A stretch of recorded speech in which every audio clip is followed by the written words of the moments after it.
Hello and welcome to Garage Talk. I'm Ben. I'm Hunter. And today we're going to be talking about sports. Be sure to catch new episodes every Wednesday and Sunday. And if you like this episode, be sure to give us a like and subscribe if you want to hear more. And be sure to check out our shorts and our playlist as well so you can hear every single one of our videos back to back. Without further ado, Hunter, would you like to get us started today? Soccer comes from I think it was the Aztecs or the Mayans or some shit like that. From the head game where they would use a head and hit it through the hoop? Yeah, it's as far as I know, they used a human head. What was that game even called? The Mayan one or Aztec or whatever. You got me. Probably some crazy Head ball. head ball. Yeah, probably, honestly. Probably something dark like that. And then I think the losers or something would be sacrificed. Yeah, something like that. I don't know. I'd rather get into modern soccer. It's a little less violent, even though if you watch some of the games overseas, it doesn't seem that much less violent. But Yeah, dude, soccer hooligans are a thing. people go crazy over football. Football. Yeah, it's the most popular sport in the world. And then you got like cricket beneath that. Cricket is actually kind of a fun sport to watch, actually. I don't know if you've ever watched a game of cricket. No. It's not bad. It's, it's a little confusing with the wickets and the wobblies and the schlobblies. I don't know. The last two probably weren't. That's very British, though. It kind of sounds like it would fit. But the wicket is like basically kind of like a strikeout, essentially. But there's different ways to play cricket, too. There's one where you like go down the whole roster and you have to strike all of them out, basically get them all out. Mm-hmm. And then there's like a version where they get 6 at-bats per inning, and then they play for as long as they don't get out. I don't know. Some rules of cricket are a little confusing. I'm kind of trying to learn it a little bit because they started a new cricket league last year. I was kind of interested in America. There's like a Major League Cricket. No shit. Yeah, MLC, I think like it's a big like thing they just introduced. Maybe like 7 or 8 teams. Wow. But they play all the games in like a week period. So they're just going at it for a whole week. Yeah, pretty much. And like the tournament is like within that week too. For who's going to be the champion and stuff, Yeah. Wow. Baseball kind of came from cricket, right? I don't know where baseball came from. I thought that was just like a truly American sport. I'm not really sure. There's a lot of similarities between the two, so it makes you wonder. It's called America's pastime, but is slowly... feel like football is more it's- America's pastime, if I'm being honest. People spend all Sunday watching football. Mm-hmm.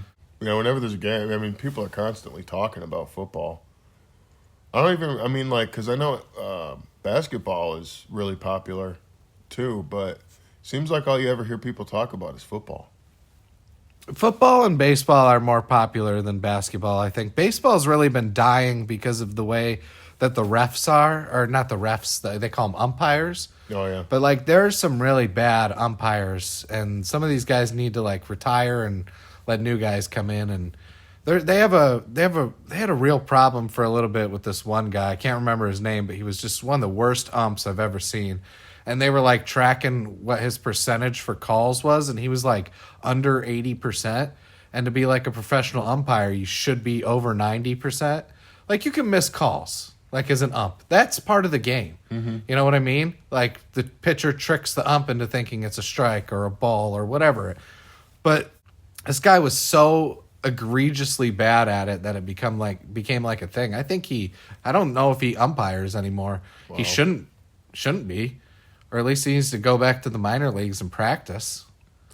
Yeah, who knows, dude? I think a lot of those guys have a hard time changing with the game and with how players play the game. Like the old heads and stuff? Yeah.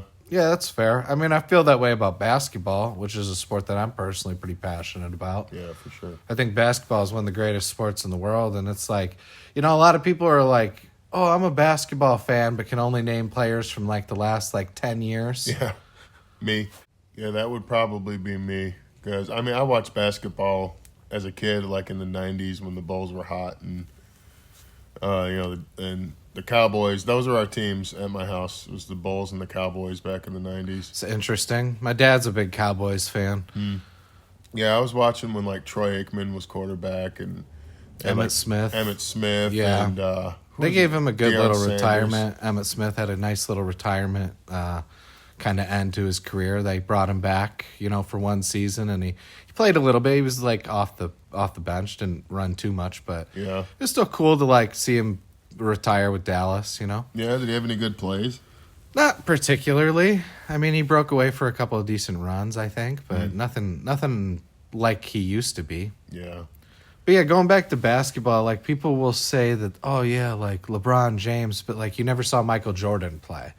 It's like go back and watch some of the old guys, Magic Johnson, Bill Russell, Kareem Abdul-Jabbar, one of my favorite players to watch. He had this almost imblockable shot called a sky hook, and he basically created the hook as like a main shot that people were using in that era.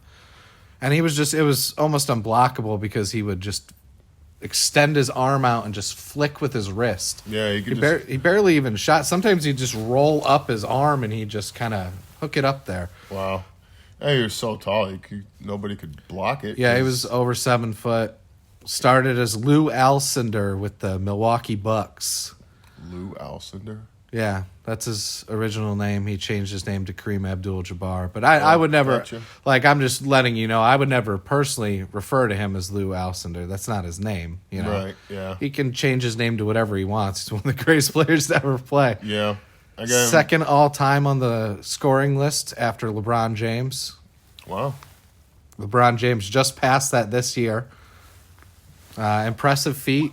But yeah, as far as like old players go, like when it comes to my team, which is the Bulls, I love the Bulls, Chicago Bulls all the way. I know like all the old players, Bob Love, Jerry Sloan, who actually went on to be the Utah Jazz coach against Michael Jordan in the finals. A lot of like those two finals that they went to.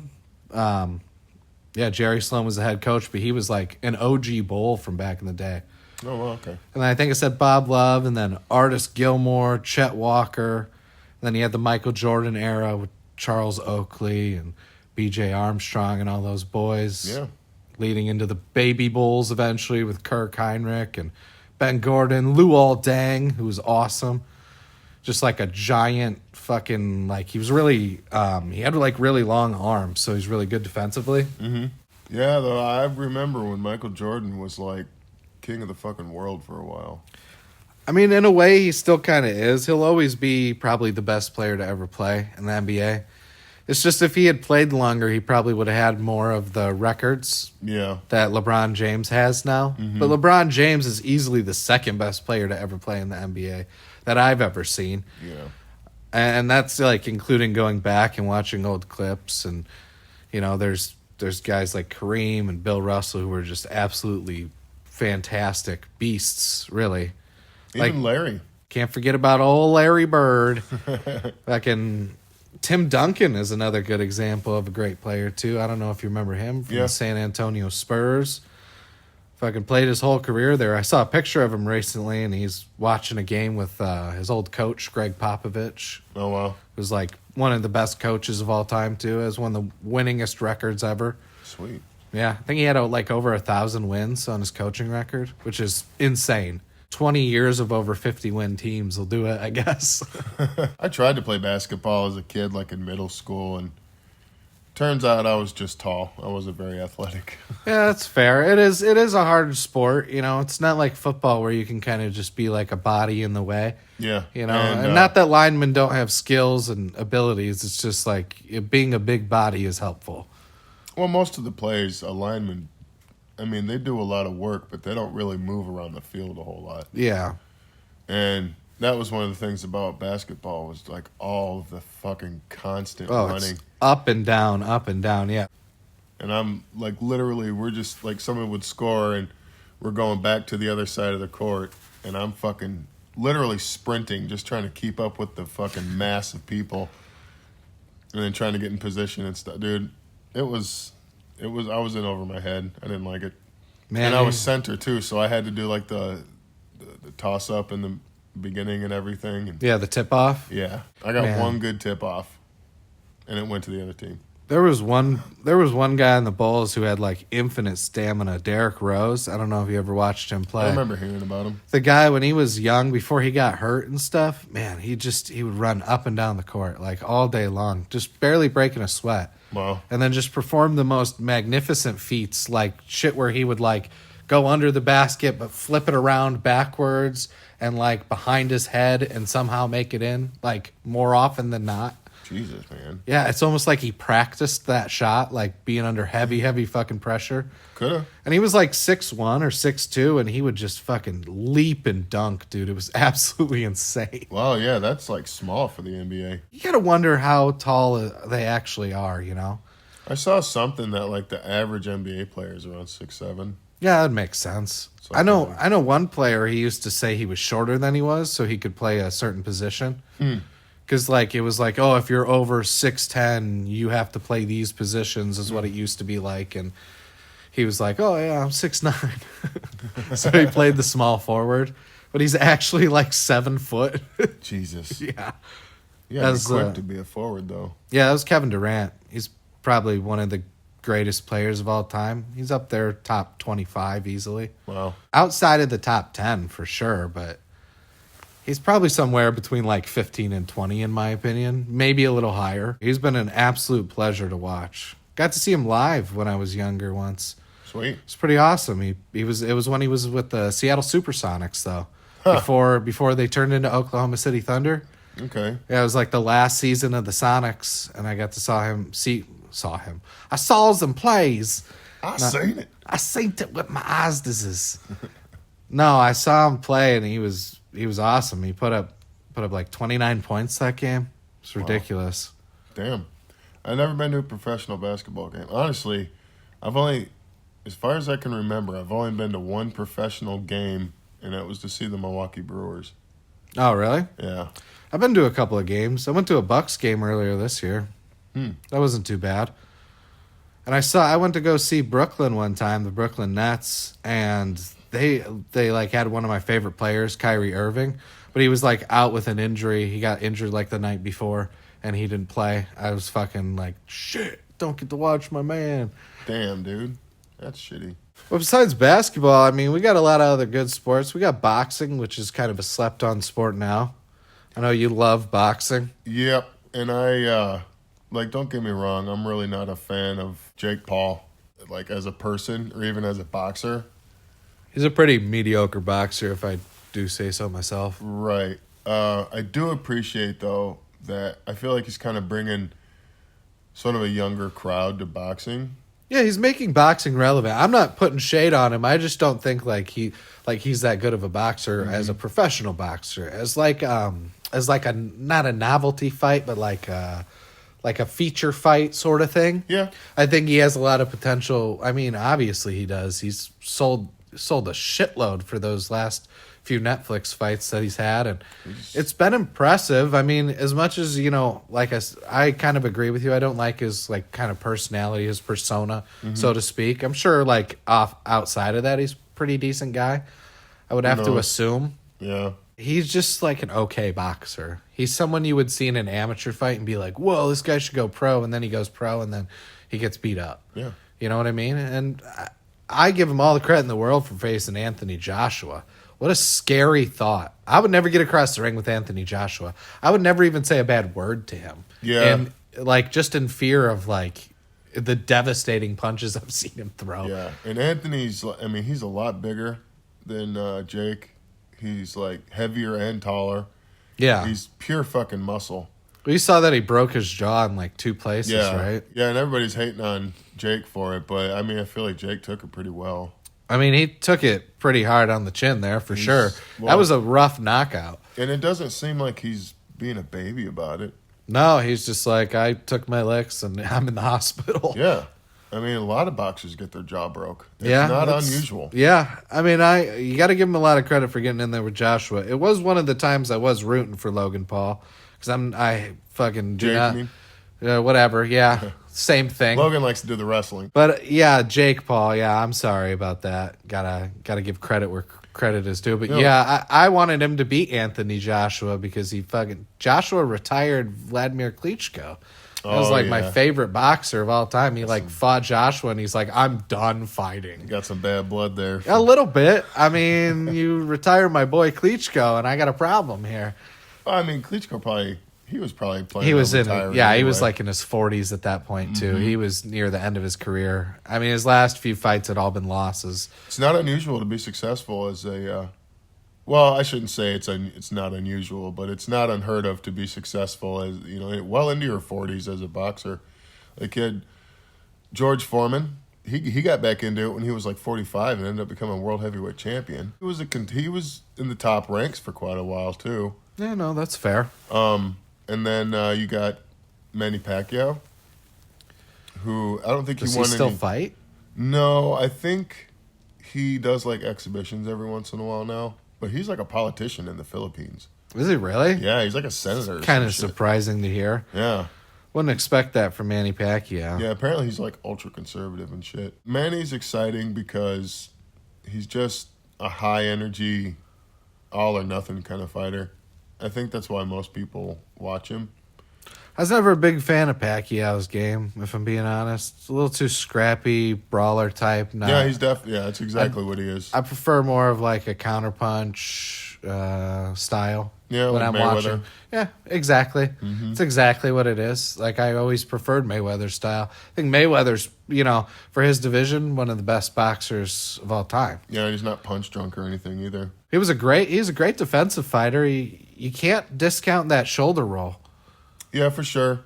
There was one guy that kind of figured it out. Didn't help him win the fight, obviously, but I guess. But when Mayweather would lean on like jabs and stuff, the one guy figured out just keep jabbing because he can only lean back so far. Yeah, fair enough. So he started scoring points, but obviously it didn't really matter. Mayweather's undefeated for a reason. Mayweather also he gets some favor from the judges, I think, because of the undefeated record.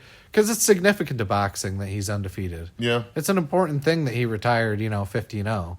I mean, and in my opinion, Julio Cesar Chavez, he was like probably greater because he didn't get his first loss until he was on like his 80-something win. And he had like, I don't know his record, but he had like 100 some odd wins. Oh, wow. At the end of his career. Like he did a lot of fighting. Like early on, he was just kind of like fighting people off the street and shit, but they were sanctioned. He's like beating up taxi drivers and shit. But you fucking hot dog vendor, I got him next. Yeah, fucking fight you both at the same time. Like how far back in boxing do you know? I mean, like Jake LaMotta or I can't really go super far back, maybe like the 80s, 70s, 80s, like around Muhammad Ali's time and then to the future. Yeah. I know enough to talk about it. Yeah, the 70s was a big era for boxing. I mean, you had like the obvious ones. You had Muhammad Ali, Joe Frazier. You had George Foreman. Pretty sure that's when Sugar Ray Leonard came around. You had like Roberto Duran. Those guys were more 80s though, the 90s. Wasn't Spinks in there somewhere? Leon Spinks, yeah. Because Spinks was a good fighter too. I mean, they were all at the top at one point or another. Yeah. And even Ali took his first loss to fucking Joe Frazier. I think it was 1972. I could be way off. 74, something like that. Smoking Bro Frazier. My absolute favorite boxer and even like personal idol is Muhammad Ali. And he was the greatest, not because of his boxing, but he was a great boxer. He wasn't undefeated, but he was just because of the kind of person he was. Did you like the Ali movie? Didn't watch it. They had a lot of real, like, actual boxers play other boxers. Like, I mean, and I'm certainly not going to watch it now. Why, just because of Will? I don't want to see those two banging. That's like some weird, what am I, the cuckold in this fucking situation? Yeah, well, there's no banging. I heard they were banging in the movie. As far as I remember, there's no sex scenes. Sex scene just takes away from the whole movie, in my opinion. What, you don't want to break up the monotony with a little bit of fucking? A little bit of fucking fake humping. That like yeah, this shit is so weird. And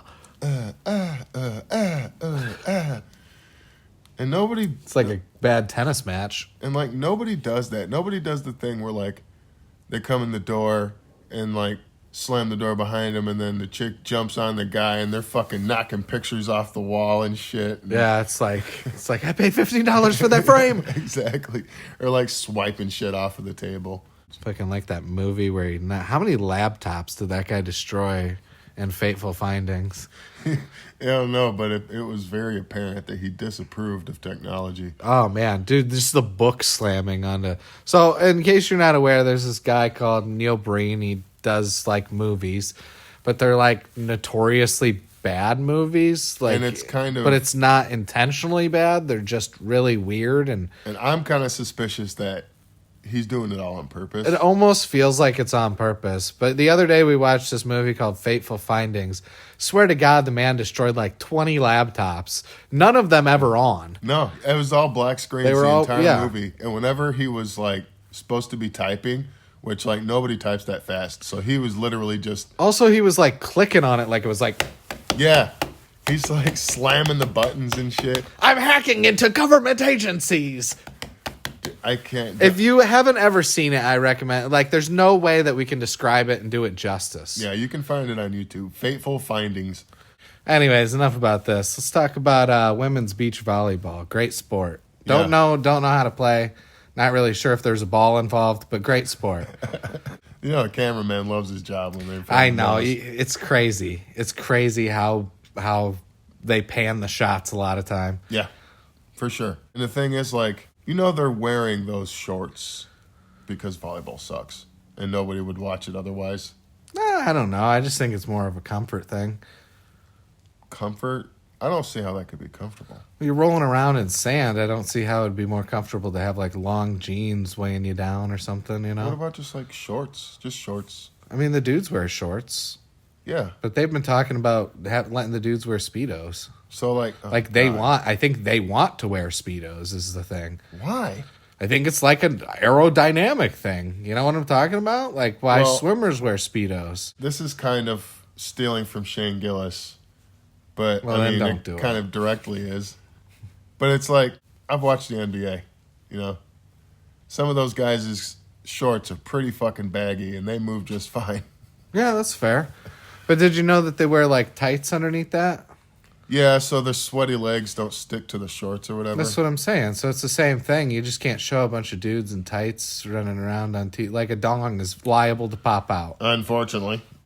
I mean, I guess it does kind of make sense on sand to have tight clothing because sand gets fucking everywhere. Well, then think about if you get too much sand in your pants and it starts weighing you down and you're not able to jump as high. It's like you're wearing a diaper. Well, that too, the embarrassment factor. But just like in general, you know. And just getting into all your crevices and you're sweating and running around. And I mean, volleyball's fun to play. I mean, I wouldn't be able to watch it if it wasn't for the attire.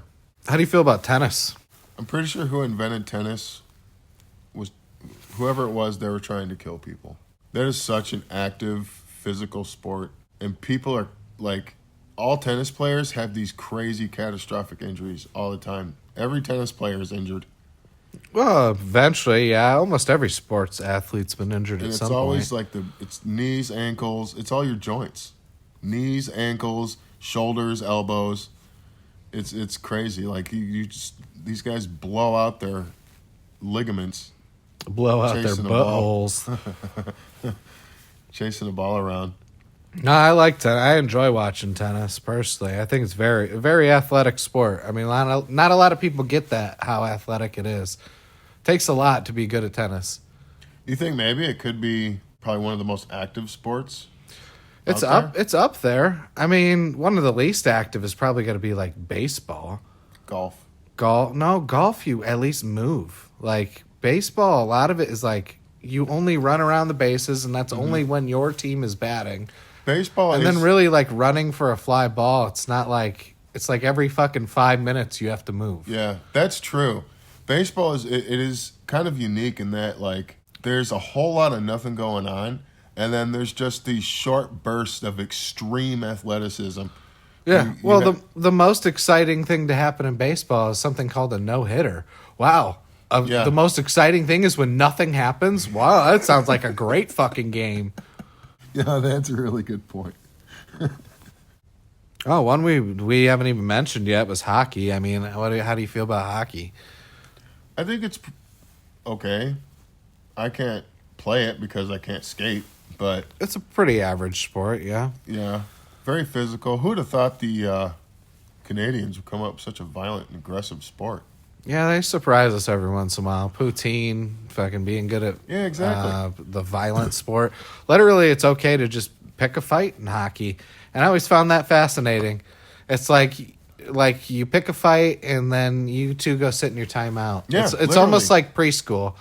It's like, yeah, just let them wear themselves out. And there's even like Let the little guy tuckered himself out. He's gonna go sit in the box for a timeout now. He'll take a breather, son.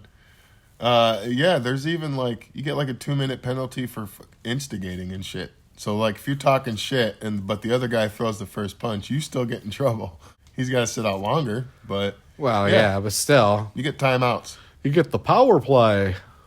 I've seen some wild ass fucking hockey fights though. Guys Yeah. will literally just like curl their other dude's jersey up in their fist, and they just fucking they just pound each other. Pound each other so hard. And the thing is, like the refs let it go on for a little while, and I think it's You don't want to get punched. well, yeah, but I think the thing I don't know if this is true. I think the rule or the understanding is that you only stop it when one of them goes down. Like if somebody falls and they both go to the ice or something like that, then they start breaking them up. Yeah. Well, it could be. I don't really know. You ever see a goalie fight? That shit's hilarious, dude. Oh, I can barely move. I know. It's so fucking funny, man. Like two goalies just duking it out. Or like there was a game recently where the Canadian team and the American team were having issues. And they just like right in the beginning, it was the face-off. And nobody fucking did the face-off. And they just all started punching brawling. each other. Yeah, literally. It was just like a 4-on-4 brawl. I think that was the one that I saw with the goalies. Because the goalie skated out the mid-ice and started having a fight, too, if I remember right. Dude, it was fucking crazy. Yeah, I've never seen anything like that where they just immediately drop gloves and just start fighting. That's great. How do you feel about, like, Olympic sports? I feel like some of them aren't really sports. Some of it's cool. I don't know. I can't remember the last time I watched the Olympics, to be honest. I don't really give a shit. Yeah, that's fair. It's pretty boring. I'll It's try like, to catch the boxing if I can, but that's about it. how much do you want to watch, like, a bunch of people in a bobsled, go down a hill? It's not that exciting. No. I mean, I think I'm that's sure the it's Winter really hard to Olympics. do, but Oh, I'm sure all of it takes talent and skill. I just don't care. Yeah, like the throwing the javelin or the long jump. Like, who cares? Like, I've never met anybody ever in life who was like a hardcore like bobsled guy, or you know what I'm saying?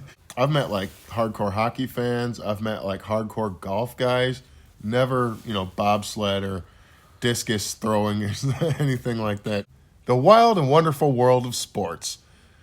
I hope you guys enjoyed our silly and idiotic banter about a few different sports. We had a whole lot more to touch on. Maybe we can do another part of this. Yeah, we didn't quite reach the pinnacle of what, sports are, but maybe a part 2. For sure. Anyway, Ben, any final thoughts? Yeah. Think you might want to share them? No. Jesus Christ. Yeah, well, I have a final thought. You're an asshole. This is Garage Talk. I'm Hunter. Be sure to like, subscribe, share, and comment, and catch us next time.